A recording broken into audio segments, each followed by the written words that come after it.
जय मूल्यनिवासी विद्यार्थी बांधवांनो, आज आपण या ऑनलाईन तासिकेच्या माध्यमातून BA, BCom, BSc प्रथम वर्ष सेमिस्टर दुसरे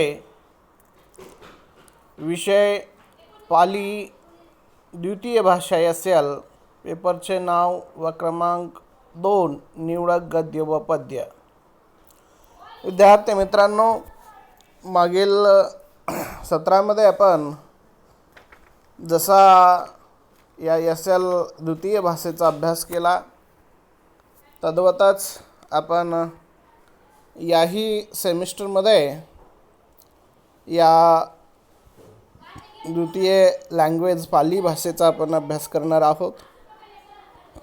तत्पूर्वी आपण या दुसऱ्या सेमिस्टरमध्ये जो काही आपला पेपर आहे निवडक गद्य व पद्य, या पेपरचा आपण अभ्यासक्रम जो आहे स्वामी रामानंद तीर्थ मराठवाडा विद्यापीठ नांदेड पाली अभ्यास मंडळाने जो अभ्यासक्रम तयार केलेला आहे, या अभ्यासक्रमाची काही ठळक वैशिष्ट्ये या ठिकाणी ठेवलेली आहेत।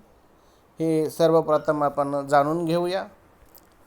या अभ्यासक्रमाची ठळक वैशिष्ट्ये अशी आहेत: पाली भाषेचा व साहित्याचा परिचय करून देणे, विद्यार्थ्यांमध्ये तथागत बुद्धाचे तत्वज्ञान रुजविणे, तसेच या अभ्यासक्रमाची जी उपयुक्तता आहे ती म्हणजे विद्यार्थ्यांमध्ये पाली भाषा व साहित्य सांगणे, समाजात बुद्ध तत्वज्ञान सांगणे, ही या अभ्यासक्रमाची उपयुक्तता आहे। या पेपरचा जो अभ्यासक्रम आहे, या अभ्यासक्रमाचा उद्देश खालीलप्रमाणे आहे। तो असा: पाली साहित्याचा परिचय करून देणे आणि बुद्ध तत्वज्ञानाचा प्रचार आणि प्रसार करणे, हा या अभ्यासक्रमाचा उद्देश आहे। तर विद्यार्थी मित्रांनो, आपल्याला या दुसऱ्या सेमिस्टरमध्ये एकंदरीत 55 तासिकेतून हा जो सिलेबस आहे, हा एकंदरीत 75 गुणांचा सिलेबस आहे। तो या ठिकाणी आपल्याला 55 तासिकेतून पूर्ण करावायचा आहे। एकंदरीत या अभ्यासक्रमामध्ये एकंदरीत 5 बीट आहेत। यामध्ये जो गद्य विभाग आहे, या गद्य विभागामध्ये पहिला जो पाठ आहे सुंदरी सुत्त, हा सुंदरी सुत्त पाठ या ठिकाणी उदान पाली हा जो पाली साहित्यातील महत्त्वपूर्ण ग्रंथ आहे, या ग्रंथातील मेघीय वग्ग या वग्गातून हा सुंदरी सुत्त पाठ या ठिकाणी घेतलेला आहे। आणि या पाठातून आपल्याला तथागत बुद्धांचा जो उपदेश आहे, असत्य हे फार काळ टिकत नाही, शेवटी सत्याचाच विजय होतो, याचं अतिशय सुंदर असं वर्णन या सुंदरी सुत्तातून कशा प्रकारे केलेले आहे, हे आपण या ठिकाणी अभ्यासक्रमातून पाहणार आहोत। नंतर आहे शील विमंसन जातक कथा, हा पाठ जातक कथा या ग्रंथातून घेतलेले आहे।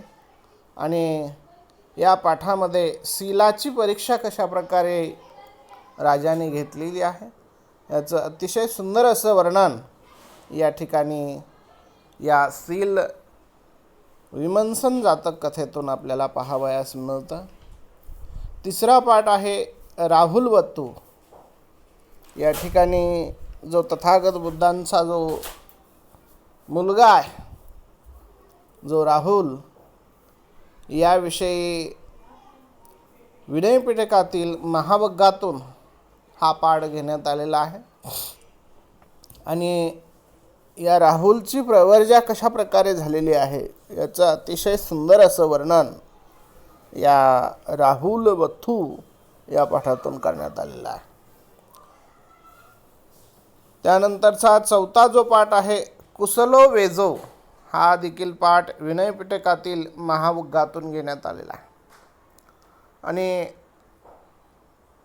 कुशल वैद्य जो जीवक आहे तथागत बुद्धांच्या संपूर्ण भिक्खू संघाची ज्यानं चिकित्सा केली, अशा जीवकाचे जीवनवर्णन हा जो शाल्वती गणिकेचा मुलगा आहे त्यानं कशा प्रकारे तथागत व त्यांच्या भिक्खू संघाची सेवा केली याचं अतिशय सुंदर असं वर्णन या कुशल वेजो या पाठातून आपण पाहणार आहोत. त्यानंतरचा दुसरा जो भाग आहे पद्य विभाग. या पद्य विभागामध्ये अय्यासी कौंडिन्य थेर गाथा, ही थेर गाथा या ग्रंथातून घेतलेली कविता आहे. त्यानंतर मेत्त सुत्त नावाचं कविता आहे, ती कविता खुद्दक पाठ या ग्रंथातून घेण्यात आलेली आहे. यामध्ये मैत्री धर्म कशा प्रकारचा असावा याचं अतिशय सुंदर असं वर्णन या मेत्त सुत्त या कवितेतून केलेलं आहे. त्यानंतर तिसरी कविता आहे आम्रपाली थेरी गाथा. आम्रपालीच्या जीवनामध्ये जे काही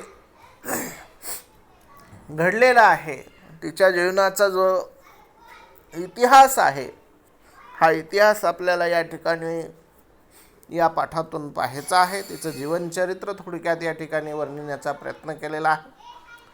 आम्रपाली ही अतिशय सुंदर होती आणि अतिसौंदर्याचा तिला समाजामध्ये कशा प्रकारचा सामना करावा लागला. ती शेवटी समाजाच्यामुळेच गणिका या ठिकाणी ठरलेली आहे आणि शेवटी या सर्व काही ह्याचा त्याग करून तथागत बुद्धाचं तत्त्वज्ञानाचं आचरण करून ती भिक्खुनी होते आणि शेवटी रोखठोक शब्दामध्ये तिच्या जीवनामध्ये जे घडलेले प्रसंग आहेत, हे प्रसंग आपण आम्रपाली थेरी या थेरी गाथा ग्रंथातून घेतलेली जी कविता आहे, ही कविता या ठिकाणी आपण अभ्यासणार आहोत. त्यानंतर चौथी जी कविता आहे पुफ्फ वग्गो, ही कविता धम्मपद या ग्रंथातून या ठिकाणी घेण्यात आलेली आहे. पुफ्फ म्हणजे पुष्प. या ठिकाणी उत्तम पुष्प म्हणजेच धम्मपदातील ज्या काही उत्तम गाथा आहेत, अशा गाथेंचं आचरण कोण करणार आहे हे आपल्याला या कवितेतून पाहायचं आहे. त्यानंतर तिसरा जो भाग आहे तो सामान्य माहितीचा भाग आहे. यामध्ये चतारी आर्य सच्चानी म्हणजेच 4 आर्य सत्य, तथागत बुद्धांनी त्यांच्या धम्माचा हा जो मूलभूत सिद्धांत आहे, ती 4 आर्य सत्य म्हणजेच दुःख, मानवी जीवन हे दुःखमय आहे.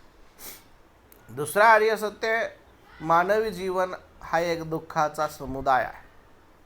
तिसरा आर्य सत्य दुःख निरोध आर्य सत्य आणि चौथं जे आर्य सत्य आहे ते आहे दुःख निरोधागामिनी पटिपदा आर्य सत्य. यामध्ये तथागत बुद्धांनी दुःखमुक्तीचा मार्ग एका डॉक्टराप्रमाणे सांगितलेला आहे.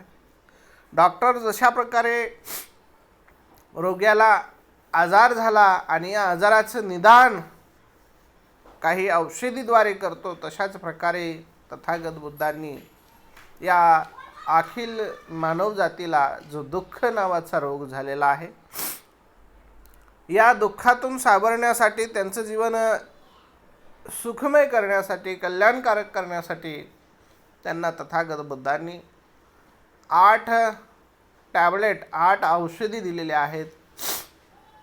त्या म्हणजे सम्यक दृष्टी, सम्यक वाचा, सम्यक कर्म, सम्यक आजीविका, सम्यक स्मृती, सम्यक व्यायाम, सम्यक स्मृती, सम्यक समाधी, अशा प्रकारच्या त्या 8 टॅबलेट आहेत. या 8 टॅबलेटद्वारे संपूर्ण समाज हा एक आदर्श कशा प्रकारे होऊ शकेल आणि दुःखमुक्त कशा प्रकारे होईल याचं अतिशय सुंदर असं वर्णन या 4 आर्य सत्यातून तथागत बुद्धांनी सांगितलेलं आहे. त्यानंतर आर्य अष्टांगिक मग्ग. हे जे आर्य अष्टांगिक मग्ग म्हणजे सर्वश्रेष्ठ 8 मार्ग कोणते आहेत, जे की आता आपण पाहिलं की 8 टॅबलेट तथागत बुद्धांनी या ठिकाणी सांगितलेले आहेत. त्याच 8 सिद्धांताचं वर्णन आपल्याला या सामान्य माहितीतून पाहायचं आहे. यामध्ये सम्यक संबोध, सम्यक समाधीपर्यंत आपण ही माहिती पाहणार आहोत. त्यानंतर 10 सिकापदं, 10 शिक्षापदे कोणती आहेत तथागत बुद्धांनी सांगितलेली, याचं आपण या ठिकाणी अभ्यासक्रमातून पाहणार आहोत. त्या पुढचं बीट आहे अंतर्गत परीक्षाचं मूल्यमापन.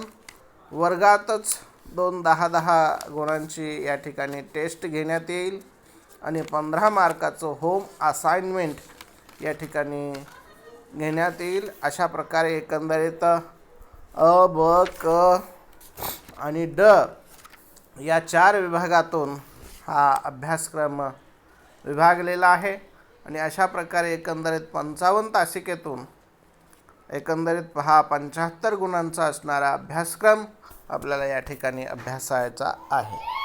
एकंदरीतच अशा प्रकारे हा आपला निवडक गद्य व पद्य जो पेपर क्रमांक 2 आहे पाली SL या विषयासाठी, तर हा आपण अभ्यासक्रम या ठिकाणी पाहूया. आज आपण या ठिकाणी आपल्या पेपरच्या अभ्यासक्रमाची ओळख करून घेतलेली आहे आणि यानंतर आपण अशाच प्रकारे ऑनलाईन तासिकेच्या माध्यमातून हा अभ्यासक्रम आपण काय करूया, पूर्ण करूया. आज आपण या ठिकाणी मी थांबतो. पुढील भाग आपण पुढील तासिकेला पाहूया.